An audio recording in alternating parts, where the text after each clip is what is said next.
tanwirul qulub, tanda-tanda akhir zaman, tanda-tanda geus deukeutna kiamat ke bakal muncul deui. Eta anak onta teh malah dina sawarehna keterangan bari mamawa tongkat Kangjeng Nabi Musa alaihi salam. Dulu ya abruk-abrukan ya ngajajah dunia ya. Nah, ta oge ka Umar Lemur eta si tongkat teh dibake nyerian sakudu ditunjuk ya ku tongkat Kangjeng ku tongkat anu dibawa ku eta anak onta teh ya. Dina tarang jelema aya tulisan mukmin jelema ya. Muslim, munafik, kafir, Yahudi, Kristen, dan dina akhir zaman bakal muncul nih. Ya, ta ayeuna geus katingali, wallahu a'lam. Ya, kan heulaanan mah imankeun heula we hakikatna eta. Ya, Allahu akbar, Allahu akbar. Allah tanwirul qulub. Halaman 64.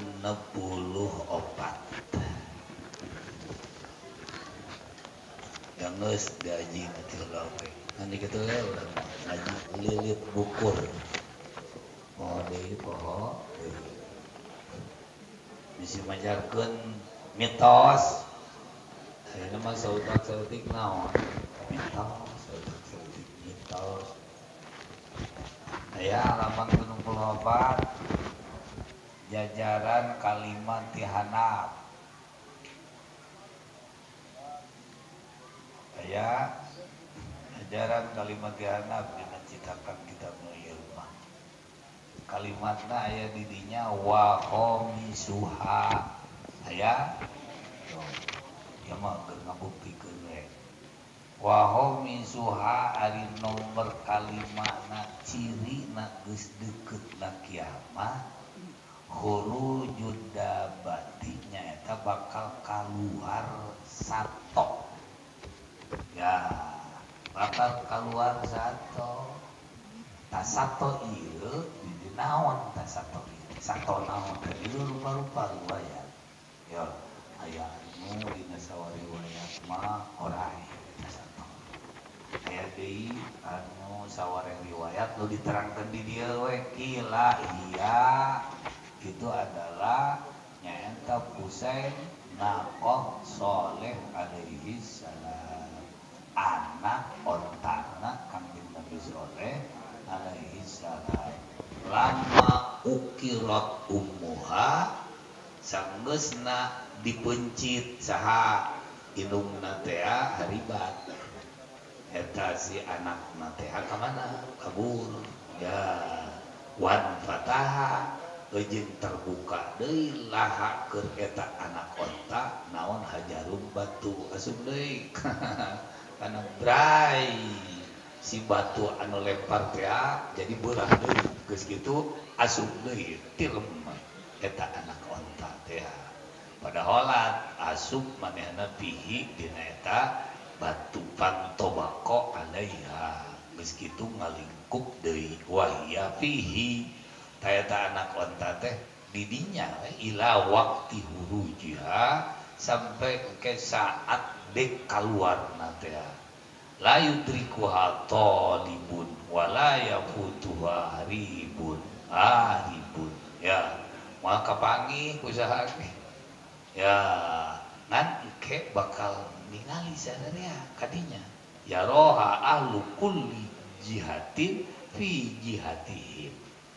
ketinggalan ku sadaya ya mau bisa benang ditewak eta mah ya engke watak tubuh baina ainayil mukmin bakal nulis manehna dina tiap-tiap tarangna jelema nu iman aya tulisan mukmin gitu ya payudiu wajhuhu engke geus kitu bercahaya beungeutna jelema nu iman wa baina ainayil kafir kafiron engke ditulis dina tarangna jalma nu kafir aya tulisan naon kafir faya suatu wajhu geus kitu tuluy hideung beungeutna ieu watu nadi jeung tuluy manehna ke manggil eta si anak onta teh manggilna ka jelema nu Islam ya muslim wahai muslim misa ka dieu wal kafir ka jelema nu kafir ya kafir. Ia kabeh berdasarkan dawuhan Gusti Allah Ta'ala lain mitos. Allah ngadawuh qala ta'ala a'udzu billahi minasyaitonir rajim wa idza waqa'al qawlu 'alaihim.